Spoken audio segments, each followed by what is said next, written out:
Madame, Monsieur, bonsoir. Bienvenue dans l'émission Priorité Santé, campagne d'information et de sensibilisation pour continuer le cancer du sein. Et aujourd'hui, encore une fois, nous avons un deuxième épisode, le sujet.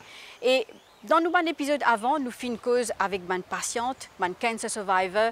Nous faisons une cause avec une patiente cancer du sein que je peux déjà faire de traitement, de sous-traitement.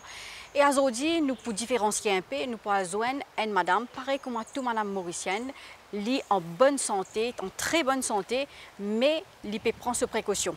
Qui peut faire ce dépistage. Surtout durant le mois d'octobre, que nous accentuons le dépistage. Pour accès, il est très essentiel qu'il y fasse ce dépistage afin qu'il connaisse est-ce qu'il y a la maladie ou non. Et s'il y a la maladie, il déjà connaît qu'il peut faire un dépistage précoce, qu'il est capable de connaître qui est un traitement disponible, qui est une procédure à suivre. Bonjour. Venez, je laisse la porte derrière vous. Ok, merci. Alors, vous vous appelez comment? Axel. Vous avez quel âge? 37. Ok, là on va faire l'échographie. Dites-moi, est-ce que vous sentez, quand vous faites votre autopalpation à la maison, est-ce que vous sentez des grosseurs dans les seins? Dans les seins, non, pas vraiment. Oui, ou sous les aisselles? Sous les aisselles, non. Non plus. Non plus. Ok, d'accord. Sinon, vous vous sentez bien en général? Oui. Ok, d'accord. Je m'amène dans Ligue to Life. Pour moi, c'est que tous les années, ils m'ont fait un devoir pour venir faire le dépistage du sein. Parce que maintenant, nous avons beaucoup de femmes, surtout, qui ont un cancer. Alors pour moi, ça fait déjà 9 ans que tous les années, je viens. Je viens faire mon dépistage du sein pour être sûre qu'il est tout correct, et même si non, quelque chose aussi. Et Link to Life là pour aider moi pour connaître le traitement qu'il m'a besoin de faire. Et les temps là, nous pas qu'à dire pas les temps parce que c'est nous la santé, nous besoin trouver les temps pour nous venir faire le dépistage, surtout du sein parce que comment me dire, oui, il y a beaucoup madame il y a beaucoup de décès aussi avec ça. C'est un médecin qui est sur place là pour faire l'échographie. Il met à l'aise à madame qui vient faire ce dépistage là. Il explique comment les seins les opérer, quelle manière nous besoin prendre soin de nos seins, quelle manière nous besoin faire la palpation aussi.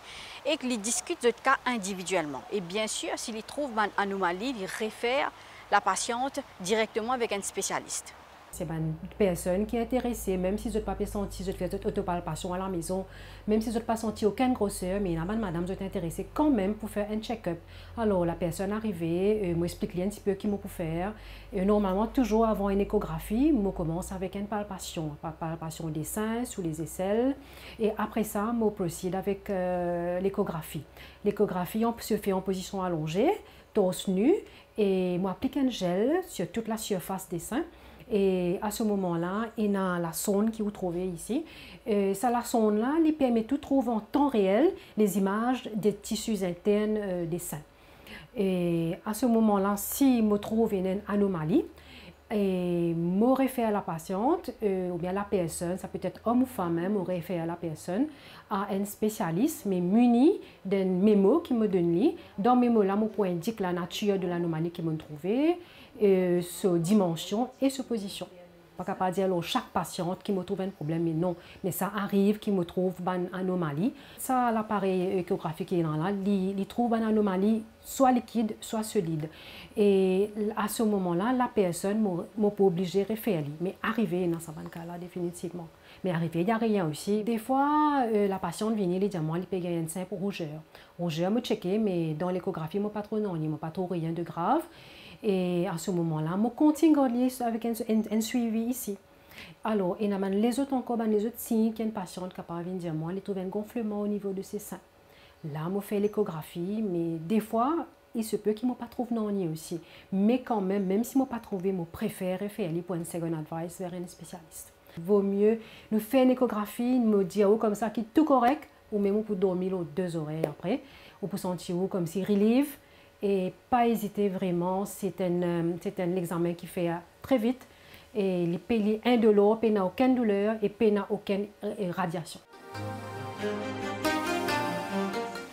Le cancer du sein est capable agressif, comment il est capable d'évoluer très lentement aussi. Il est capable d'évoluer dans un sein, comment il est capable dans l'autre sein là aussi, mais il est capable aussi de demander les autres organes dans le corps. Nous pourrons beaucoup plus de détails avec le docteur Soubra. 3 quarts des patients qui viennent avec un cancer sein, signe c'est un grosseur au niveau du sein. Deuxième signe qui est plus commun, c'est le mamelon étiré, il rentre à l'intérieur. Environ 25% cancer sein, c'est en dessous du mamelon. Troisième, c'est la peau étirée, une rentre en dedans. Ça, c'est cancer sein là, quand il affecte la peau, il est capable de tirer l'eau, la peau là. Quatrième, c'est écoulement sanguin. Il est important de dire que si on trouve un écoulement sanguin, 90% des temps, c'est un autre problème, mais dans 10% des temps, c'est probablement un cancer sein qui peut faire. Cinquième, c'est mamelon. On peut trouver une rougeur au niveau mamelon.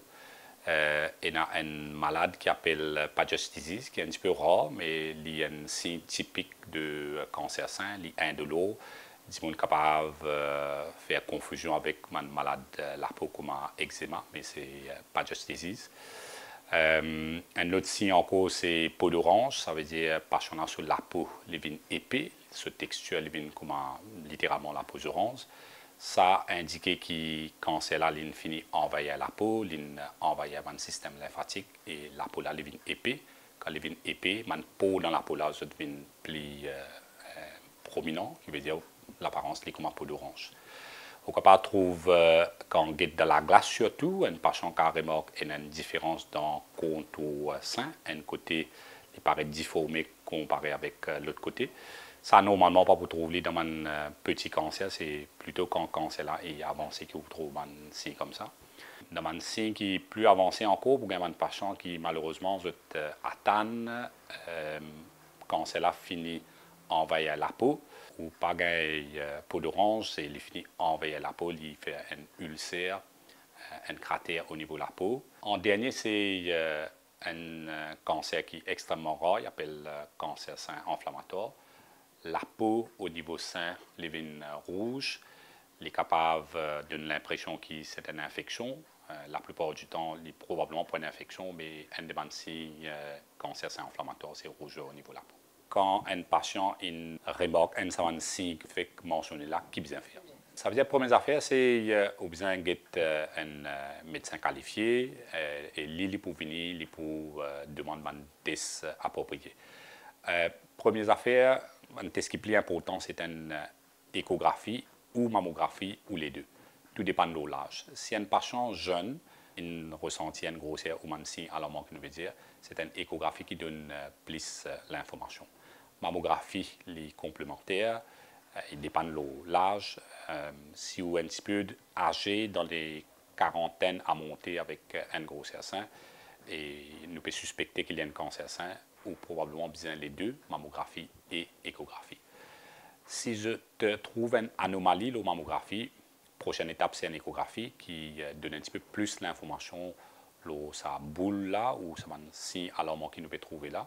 Et le radiologue fait un diagnostic, il vous dit qu'il y pensait. Et la plupart du temps, il vous dit qu'il y a une boule qui paraît suspect et il vous recommande une biopsie. Ça, c'est boule là, c'est que Mme Len senti. Vous trouvez les irréguliers dans différentes langues quand vous mettez sous forme les différents. Une autre affaire qui est radiologue là, qui mentionné dans ce rapport, c'est sa fonction, on appelle ça Doppler. Alors, vous pouvez trouver l'artère et la veine à l'intérieur de la boule. Alors, une boule qui est suspect, normalement, on trouve beaucoup la veine et l'artère qui nourrit grosseur là. Comment tu peux trouver ce screenshot là, à peu près 2,6 cm là. Bien souvent, quand nous dit le cancer du sein, une madame, quand il dit un cancer du sein, il trouve une boule des fois dans ce sein. Donc, après ça, il sentit, il besoin de faire dépister. Et bien souvent, mon médecin, pour le dépistage, je te fais échographie, je te fais mammographie, mais je te fais aussi la biopsie. Nous proposons encore une fois avec Dr Soubra pour expliquer nous un petit peu c'est quoi la biopsie. Cette madame-là, elle a environ 70 ans. Elle a senti une boule dans ce sein gauche. Elle n'est pas tardée. Dans l'espace de 2 semaines, elle a fini un radiologue pour faire mammographie, échographie. Et rapport là, il y a une boule suspecte, environ 2,5 cm. Alors, nous connaissons quand un rapport dit suspect, la mammographie, échographie, plus que 90% c'est un cancer sein. Alors, ça c'est suspicion. Pour nous confirmer nos diagnostics, c'est que nous devons faire une biopsie, ça veut dire un prélèvement. Et aujourd'hui, ce que nous pouvons faire là, c'est nous pouvons faire un prélèvement, un petit morceau de chair directement à l'intérieur de sa grosseur là. Comment nous finissons par prendre un échantillon là, nous pouvons analyser. Et dans l'espace 5 à 7 jours, nous pouvons finir nos résultats pour dire nous qui était ça. Alors, quand nous finissons par prendre un échantillon là, nous pouvons analyser le laboratoire. Et dans l'espace d'une semaine, nous pouvons finir les résultats pour confirmer ce que nous pouvons penser. Biopsie, nous faisons soit anesthésie locale et idéalement nous servir une machine écho pour nous guetter côtes aiguilles là et rentrer pour prendre l'échantillon. Parce que cette technique-là est bien plus précise qui fait la biopsie sans servir machine écho. Oui, vous pouvez étonner s'il n'y a pas de cancer parce que, comment on dit, l'âge que madame là a avec rapport que radiologue l'a donné, est highly suspicious. Alors, une madame, quand elle finit de faire ménopause, surtout dans les 70 comme ça, il n'y a pas grand-chose qui est capable d'apparaître au niveau sein à part un cancer sein. Alors, ne pas dire 100%, nous pouvons dire là au 90%. Parce qu'il y a une fois où on a les autres conditions, c'est une kiss, une boule de graisse, on a fait qui partie détectée avant qu'il est parti même connaître qui a là peut trouver. Mais majorité des temps, c'est dans sa large là, si on sent une boule et rapport radiologue peut dire ça, c'est ça même. Alors sa procédure là, il prend environ 15 minutes pour faire. Dans la clinique, il y a une consultation, nous pour finir faire comment nous finir procédure, il pas la case. Il n'est pas nécessaire d'admettre dans la clinique tout ça. C'est une affaire qui fait routine partout dans le monde de faire ça. Environ 5 à 7 jours, nous avons fini les résultats. Là, nous avons discuté qui va une option pour madame là. Nous pouvons discuter résultats, bien sûr. Nous pouvons discuter type de cancer, stage et qui traitement approprié pour madame là, vu sur l'âge avec les autres problèmes médicaux qui liés là. Cancer du sein est capable d'être détecté aussi pendant qu'une madame peut faire ce suivi, ce traitement ou ce check-up que ce gynécologue. Et bien souvent, quand le gynécologue là, il peut faire un screening, surtout quand une madame est enceinte, il fait un screening des seins aussi pour assurer que madame là, elle est enceinte, il y a une future maman et qu'il y reste en bonne santé. Donc, des fois, quand nous arrive à trouver quand une madame est enceinte et qui en même temps, il y a une lump, il y a une grosseur dans ce sein et qui nous doutait qui c'était un cancer du sein, et très vite, le gynécologue lui réfère sa future maman-là, sa madame-là, à un oncologue. Cancer du sein est une grande relation dans la gynécologie.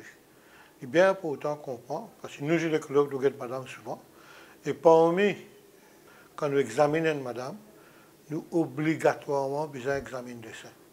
Surtout quand une madame est enceinte, quand elle vient faire traitement, puis la première fois quand elle est venue, quand elle est enceinte, tout le gynécologue supposé examiner le sein de la dame. Ça montre où la gravité qui cancer des seins est dans le monde actuel. Pour le moment, quand nous sommes à l'île Maurice, bien côté mondial, le cancer qui est madame plus affecté, c'est le cancer des seins. Donc, nous avons un cancer des seins qui est relié avec les hormones. Et quand nous causons hormones, nous causons ovaires.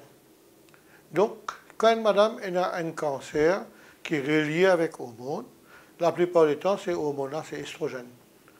Et l'estrogène est sécrété par l'ovaire. Donc, qui va nous dire qui nous trouvait qu'il n'y a plus beaucoup affecté cancer des seins? Surtout dans nous, côté gynécologie, c'est une madame qui suit à poids. Plus elle a la graisse en plus de le corps, plus elle sécrète sa hormone estrogène-là. Une madame qui a une histoire de famille, bien sûr, de cancer des seins, mais également parfois un cancer ovaire ou bien même cancer de l'utérus.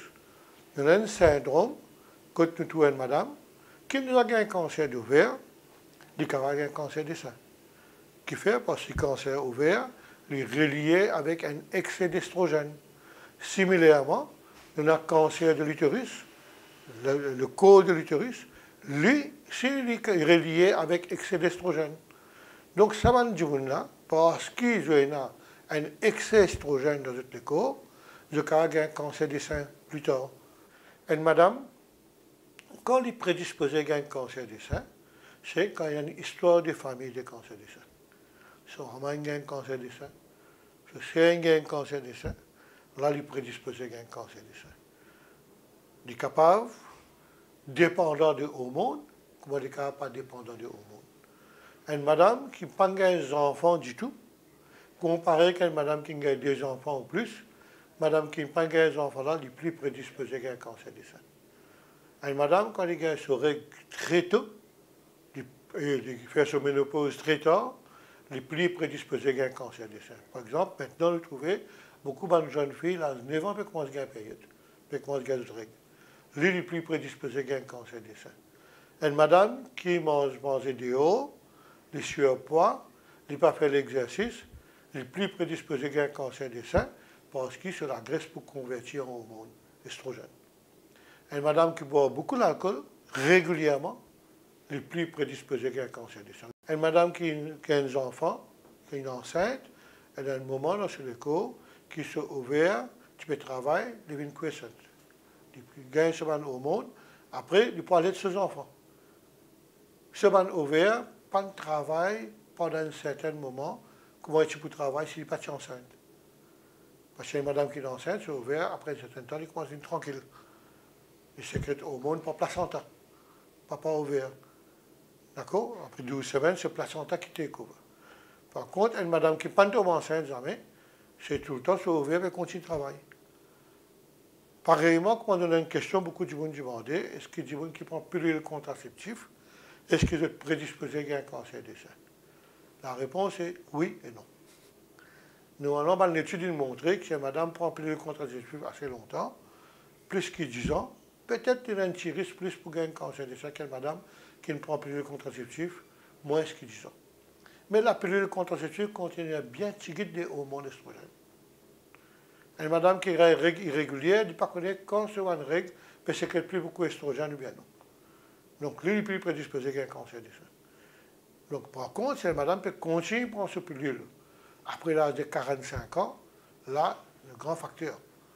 Après l'âge de 45 ans, il a besoin de faire un suivi avec un gynécologue régulièrement pour que est-ce qu'il a besoin de continuer à prendre sa pilule là-même ou bien arrête la pilule, parce qu'il ouvert arrête de travail après un certain âge. Si on ouvert arrêt de travail ou on prend estrogène dans le corps plus, il n'est pas affecté. Ou quand il y a un cancer ouvert, ou quand il y a un cancer de l'utérus, ou quand il y a un cancer du sein. Durant la pregnancy, bien souvent, nous posons la question comment nous pouvons traiter une madame qui a le cancer du sein. Eh bien, il est possible. Selon un professionnel de santé, il est possible nous donne une dose de chimio à une madame qui est prégnante en même temps, mais dose là elle est bien faible et surtout en concertation avec l'oncologue, avec le gynécologue et les autres professionnels de santé encore. Un radiologue, quand on a vu un patient pour faire un diagnostic mammographie, échographie, il vous donne sur l'impression. Alors sur l'impression, il est capable à plusieurs, disons, niveaux, il peut dire normal, pénanonier, il peut dire une boule ou une anomalie, et il paraît bénin. Il est capable de dire qu'il y a une boule à l'apparence un petit peu suspect, un petit peu plus suspect, ou soit highly suspicious. Si un radiologue de l'expérience peut get une mammographie avec échographie, il dit qu'il est highly suspicious, veut dire qu'il y a plus que 95% sans un cancer 500. Et biopsie là confirme ça doute là. Bénin, c'est un terme vague, il décrit une longue liste de maladies. Nous donnons un certain exemple, un kyste, c'est un problème bénin, un adénofibrome, on appelle les boules de graisse, c'est plus facile pour expliquer comme ça, un abcès, une petite tumeur dans le tube du lait, tout ça là, il tombe dans la catégorie d'un problème bénin qui est au niveau du sein. Et un problème bénin au niveau du sein, théoriquement, il n'est pas capable de faire un cancer. On a une autre catégorie qui nous appelle high risk, c'est-à-dire, il n'est pas cancer, il n'est pas bénin, et nous connaissons qu'à la longue, il augmente le risque qu'il est capable de faire un cancer sein. Alors ça, il y a ce traitement pour lui spécifiquement. Un problème qui nous considère comme un high risk, nous pour si nous diagnostiquons à travers une biopsie, nous pour surveiller, nous pouvons toujours procéder par une chirurgie pour enlever l'endroit là par précaution. Un cancer, il y a ce protocole avec ce traitement spécifique basé le stage type de cancer. Cancer dans pregnancy, pendant la grossesse, est extrêmement rare et il est extrêmement difficile pour manager ça. Parce que tout dépend de qui stage partiellement ce cancer était, bien sûr, mais dans qui trimestre madame a été dans ce pregnancy, premier, deuxième, troisième. Et il y a une affaire qui peut-être m'a trouvé 2-3 fois dans la carrière. Il demande une équipe vraiment solide qui a beaucoup d'expérience dans sa traitement de ce type de cancer-là. Les bons faire souligner qu'ils sont capables enceinte, mais il y a un certain type de chimio qui est capable de faire. Alors, ça veut dire qu'ils sont enceintes, pas capable de faire chimiothérapie. Mais comment vous dire ça, il dépend de l'équipe qui connaît qui je peux faire et qui connaît quel type de cancer qu'il peut traiter aussi. La majorité des cancers sains n'est pas héréditaire. Hein? Plus de 90% de cancers sains n'est pas héréditaire. Il y en a environ 10% qui est héréditaire. Ça veut dire qu'on nous dit héréditaire, patient-là, il naît avec un défaut génétique. Et la plupart du temps, les cas viennent transmettre par soit son maman, soit son papa. Vous pensez automatiquement maman. Ce n'est pas le cas, les cas transmettent par papa aussi. Alors, il y a plusieurs gènes qui sont impliqués dans le cancer sain héréditaire. Ce qui est plus commun, appelle BRCA1, BRCA2, ils représentent environ 60% de cancer qui est héréditaire. Ce qui est important pour identifier dans un patient-là, c'est si jamais il y a un cancer qui est héréditaire, on connaît qu'il risque d'un cancer de l'autre sein là, les plus élevés, risque d'un cancer ovaire, prostate, pancréas, ça aussi les plus élevés comparé avec la population normale. Par exemple, un gène que nous connaissons qui est plus commun dans le cancer sein héréditaire, un patient sur risque d'un cancer sein, une madame sur risque d'un cancer sein, mettons-lui environ 10%. Si il y a une mutation qui est héréditaire, le risque là, il a monté entre 45 à 85%. So, le lifetime risk il monte considérablement. Il est capable 4 à 8 fois plus qu'une madame normale. Ça, c'est côté cancer sein. Alors, il augmente le risque cancer ovaire, prostate et pancréas aussi. Et l'autre affaire pour connaître, c'est si ce patient-là, il y a un cancer sein qui est héréditaire, ben, il y a 50% de chances qu'il va transmettre les autres petits bouts de la famille, ça veut dire sur les enfants. Alors, arrive à un certain point, on a bien connu qu'il y a un dépistage bien fait, un test génétique pour détecter ce problème-là avant même. Parce que façon pour dire screening pour ce patient-là n'est pas pareil comme un screening qui pour recommander une population en général. Il y a plusieurs types de cancers. Quand, à travers biopsie, là, si nous connaissons quel type de cancer il était, au moins 50% de patients, surtout pour moi, de patients, quand nous identifions un cancer qui est agressif, nous allons faire chimiothérapie avant, après nous allons faire chirurgie. Alors, chirurgie, éventuellement, il dépend de qui stage patient-là est venu, quel type de cancer, qui grosseur il était, ce sein qui grosseur il était. Mais essentiellement, on a deux types de chirurgie. On a chirurgie conservatrice, où on enlève grosseur là seulement avec une marge de sécurité. Et normalement, ces patients-là, soit les besoin faire chimio, radio, hormonothérapie après, ou patients-là, les besoin faire une ablation. Alors, grosso modo, il y a deux types de l'opération là. Côté ablation là, il y a la liste de critères qui sont respectés avant ou décider si le patient a besoin de faire une ablation. Mais beaucoup de fois, dans Maurice, les patients ont opté pour faire ablation parce que je trouve les moins emmerdants pour eux. Mais ce n'est pas le cas de haut. On a plus beaucoup de patients qui viennent de l'avant pour venir faire chirurgie conservatrice parce qu'ils ont accès à une facilité comme la radiothérapie, tout ça est bien plus facile. Alors, quand on fait une chirurgie conservatrice, il y a la liste de traitements qui vient avec ça. Ce n'est pas juste on fait une chirurgie, après ça, oubliez tout. Risque qui malade là revenir dans le même sein, ça veut dire si on choisit au patient bien, d'après critères, risque qui malade là revenir dans le même sein, les minimes. Chance de survie, si un patient peut faire une chirurgie conservatrice avec une ablation, les plus ou moins pareil. Alors, n'importe quel type de l'opération, si on choisit au patient bien, n'importe quel type de l'opération vous fait, sa chance de survie est pareil. Ça a fini prouvé ça. De ce côté, Link to Life continue sa campagne de dépistage. Comme on vous dit, il y a un petit peu partout à travers Maurice pour dépister madame et surtout un système de rendez-vous. Et là, nous pour diriger nous vers Link to Life de Pamplemousse, côte et madame peut faire dépister. Il y a un médecin qui est sur place qui explique la procédure à suivre et comment ça passe. Nous parlons de ça dans sa vidéo là. Nous recevons un appel tous les jours pour le dépistage et nous avons beaucoup de personnes qui prennent contact avec nous, que ce soit pour un rendez-vous chez nous ou sinon qui suivent nous sur nos pages Facebook, juste pour connaître que Link to Life était, que nous sommes capables d'aller pour un dépistage pour mon sein. Et voilà comment ça passe un petit peu. Et nous là pour prendre toutes les données, toutes les informations. Et par la suite, une fois par mois, nous organisons le check-up au niveau du bureau. Et c'est juste parce que tous les semaines, nous avons pas mal de campagnes en dehors nous sommes aussi. En octobre, nous gagnons beaucoup plus de demandes, mais tout au long de l'année, Link to Life là pour continuer à mettre l'emphase au dépistage précoce. Alors, tout au long de l'année, nous avons le dépistage pour cancer du sein. Ce n'est pas juste dans le mois de rose, mais il y a beaucoup plus de demandes, c'est vrai, dans le mois de rose. Madame beaucoup plus conscient et aussi nous trouvons aussi que les hommes aussi font des efforts parce que ne vous pas oublier que 1% de la population homme sont capables d'atteindre un cancer du sein. Alors, il y a beaucoup plus de madames, bien sûr, beaucoup plus de femmes qui viennent faire ce dépistage et qui sont beaucoup plus conscients. Souvent, des fois, nous trouvons accompagnés avec notre époux ou un collègue. Et parce que des fois, bizarre l'encouragement là aussi, parce que c'est sûr que malgré nous mettre beaucoup l'emphase au dépistage précoce, ben, arriver et n'a pas dimoun pas peur, je n'ai pas envie de faire le dépistage. Alors souvent des fois nous trouvons qu'il y a un soutien là, soit quelqu'un qui accompagne, soit même vous trouvez accompagné par cet époux ce jour-là. Comment vous faire lire, vous savez où la main opposée pour check sein opposé. D'accord? Là, vous pouvez palper sein gauche, la main gauche bien tirée derrière le cou, la main opposée, trois les doigts, vous faire mouvement circulaire. Et graduellement, vous faites tout autour au sein.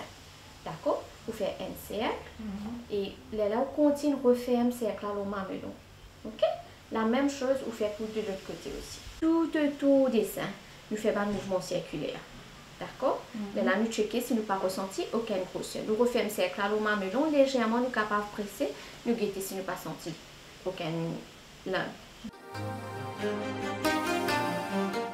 Puisque nous avons plusieurs épisodes de le cancer du sein qui nous peut diffuser durant le mois d'octobre.